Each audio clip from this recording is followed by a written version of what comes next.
Hello friend, कसे तुम्ही सर्वजण? मस्त मजेत आहात ना? मी कोमल गळे स्वागत करते आपल्या यूट्यूब चॅनलमध्ये, ज्याचं नाव आहे कोमल सिनिक लाईफ.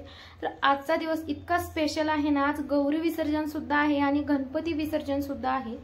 प्लस माझ्या आई वडिलांचे 25वी म्हणजे अॅनिव्हर्सरी आहे लग्नाची. लग्न वाढदिवस आहे. 25 वर्षाचा सुखी संसार त्यांचा आज झालेला आहे. तर इतकं खुशी वाटते ना की आजपर्यंत कधीच म्हणजे त्यांच्यात असा प्रकार बघायलाच मिळाला नाही की इतकी मोठी भांडणं झालीत आणि एकमेकाविषयी त्यांनी म्हणजे असं तिरस्कार व्यक्त केलाय. कधीच नाही. म्हणजे भांडणं तर मोठमोठी झालेली आहेत, पण कधीच त्यांनी एकमेकाची साथ सोडली नाही. खरंच इतकी शिकवण त्यांच्याकडनं चांगली मिळते की त्यांनी कधीच एकमेकाविषयी वाईट बोललं नाही. माझ्या वडिलांच्या तोंडून तर माझ्या आईचं मी कधीच असं वाईट बोललेलं म्हणजे ऐकलं नाही किंवा शिवी दिली नाही माझ्या वडिलांनी आईला. आणि माझ्या आई सुद्धा वडिलांना कधीच आमच्या पुढे तुझे बाबा असेच आहेत, तुझे बाबा तसेच, असं कधीच बोलले नाही. म्हणून त्यांच्याकडून हे एक आदर्श घेण्यासारखा वाटतो की भांडणं आयुष्यात कितीही झाले तर एकमेकाबद्दल ना काळजी आणि प्रेम आहे तसंच राहू द्यायचं असतं. तर हे त्यांच्याकडून शिकायला भेटतं आणि खरंच खूप भारी वाटतंय. तर आता बघा दुपारच्या 3 वाजलेत आणि आता मी जेवण बनवलेलं आहे. तर राजमाची भाजी बनवलेली. आता ती कशी बनवली, मी लाईट आली नाही सकाळपासून, तर मी कांदा टोमॅटो अद्रक लसूण आहे तर चॉप करूनच ती राजमाची भाजी बनवली. तर मला पेस्ट करून बनवायची होती. टोमॅटोची पेस्ट करून प्युरी करून घातली ना खूप छान होते. पण असं काय स्पेशल करायचं म्हणलं का लाईट ना जाते आणि मग असं मूड ऑफ होतो. तर तसं केलं मी. पण खरं सांगते टेस्ट इतकी छान झाली राजमाची. तर मुलांना पण खाऊ घातलं मी. तर मुलं आता खेळायला लागलेत. प्रिन्स तिकडे बसलाय. तर आम्हाला गावाला जायचं आहे आणि हे सगळे सरप्राईज असणार आहे मग माझ्या आई बाबांसाठी.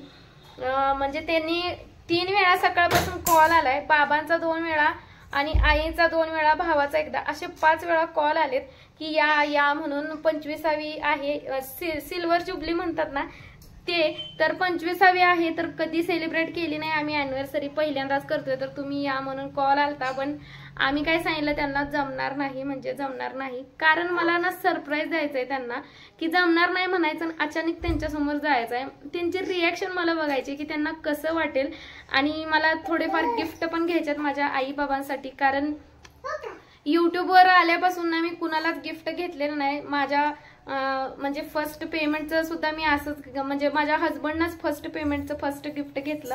त्यानंतर माझ्या आई वडिलांना किंवा भावाला मी काहीच घेतलं नाही. तर मी त्यांना घेणार आहे गिफ्ट.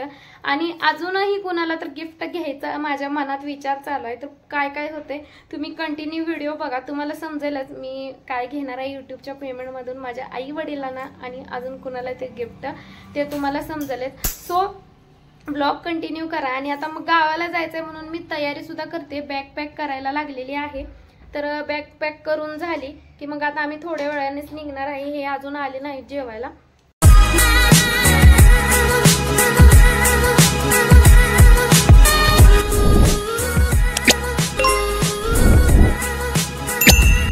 तर इकडे मुलांना पण रेडी करायचं आहे. बाहेरून कपडे आणून ठेवलेत. आता ते सगळं मला फोल्ड करून ठेवायचं आहे. तर गुब्बीला पण रेडी करायचं आहे. कसं त्यांचा खेळ चालू आहे बघा. जायचं गावाला? कुणाकडे जायचं? आजी आजोबाकडे जायचं? हे तर फायनली रेडी झालो. आता आम्ही चाललो गावाकडे बघा. गाडीवर कापड मारून घेतात. अरे काय हा, उतरा उतरा खाली ये. इकडं नको, खाली ये इकडं. ओ निघत नाही ना टिके. उतरलं टकलं कसं उतर. उतर खाली. इथे ज्वेलर्स मध्ये आम्ही गिफ्ट घ्यायला आलेलो. काय गिफ्ट आहे ते तुम्हाला व्हिडिओच्या एंडिंगला समजेल, त्यासाठी व्हिडिओ शेवटपर्यंत बघा. आणि हे आमचंच दुकान आहे मोठ्या दिराचं. आणि व्हिडिओ शूट पण केला आम्ही. एक कॉमेडी व्हिडिओ तुम्ही बघितलाच असेल. 3 मिनिटं कमी 10 वाजलेत. तर आता बघा पूर्ण रात्र झाले आणि थोड्या अंतरावर घर आहे. तर बघूया मम्मी पप्पाची काय रिॲक्शन असणार आहे. कारण काहीच अजून कुणालाच आम्ही सांगितलं नाही की आलेलो आहे म्हणून. तर बघूया कशी रिॲक्शन असेल त्यांची. तर भीती वाटते बरं का. सुनसान रस्त्यावर आम्ही फक्त दोघं आहेत. काय हो तुम्हाला भूतांची वगैरे भीती वाटते का? भूताची भूत बघून आपल्याला एवढं भयंकर आहे का आपण? बापरे मला लय भीती वाटते. खिडकीतून तर येणार नाही ना भूत. तर 25वे वर्ष पूर्ण झालं आणि खरं तर मला इथे त्यांची रिॲक्शनचा व्हिडिओ करायचा होता की अचानक मला बघून ते सरप्राईज होतात का नाही, पण इतकी सगळी माणसं होती, खरंच मला लाज वाटत होती ते जायला, म्हणून मी व्हिडिओ काय केला नाही. तर बघू शकता सगळी मंडळी आलेली आहे तिकडे. हे बघा कशा करतात, व्हिडिओ शूट करते म्हणून. आणि आमचे सासू सासरे पण आले होते. त्यानंतर मी मस्त कॅन्डल वगैरे लावली, औक्षण वगैरे केलं.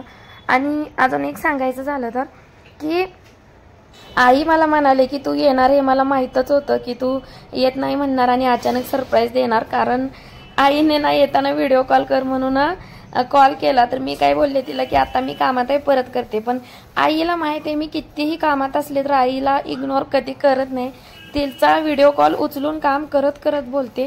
त्यामुळे आईने ओळखलं होतं की आम्ही येणारच आहे.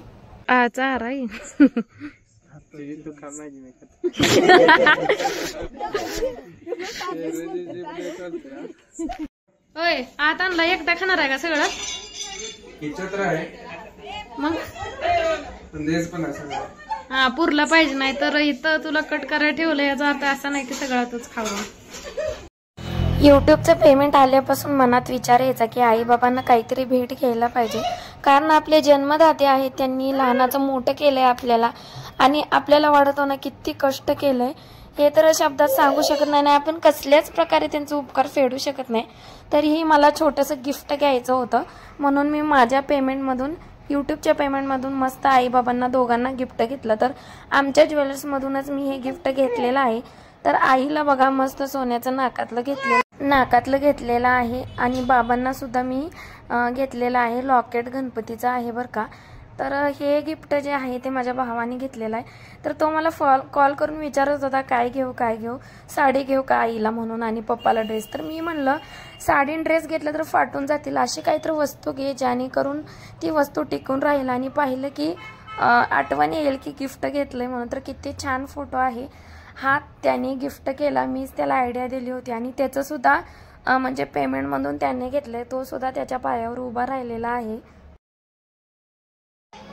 त्यानंतर इथे मी सासूबाईंना पण सेम गिफ्ट आणलं जे मी माझ्या आईला घेतलं, कारण माझी सासू सुद्धा मला माझ्या आई समान आहे.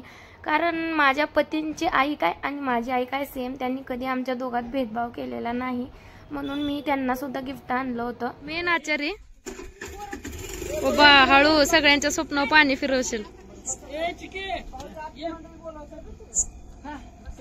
काय बिर्याणी कशाची? चिकन बिर्याणी. चिकन किती घातले? 5 किलो. त्यानंतर सर्वांना केक देऊन मस्त बिर्याणी खायला दिली. ओट्यावरच बाहेर बसले होते सगळे आणि रात्रीची वेळ होती त्यामुळे जास्त काही स्पष्ट दिसत नाहीये, कारण माळावरती घर आहे, आई बाबांचं शेतातलं घर आहे.